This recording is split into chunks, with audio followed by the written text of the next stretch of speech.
Want to add someone on Snapchat without that awkward added by search tag showing up? Here's exactly how to do it, step by step.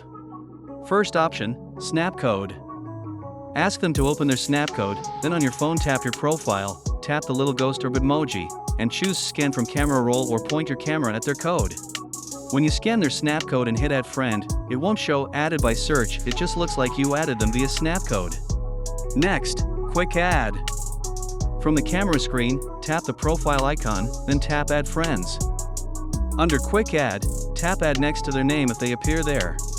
When they see you added them from Quick Add, it usually just shows as a suggested friend, not as added by search, because you didn't manually type their username. You can also add from existing chats. If you're both in the same group chat, tap their Bitmoji or name, open their profile, and tap Add Friend. No search bar involved. Want even more privacy? Turn off contact syncing. From your profile, tap the gear icon, then mobile number or contact syncing, and disable syncing so people don't find you from their contacts. You can also control how others add you. In Settings, look for Who Can, and adjust options like Contact Me and See Me in Quick Add to limit random ads. Quick recap, use Snapcodes, Quick Add, and group chats to add people, all without typing their username into search. Remember, nothing is 100% invisible online.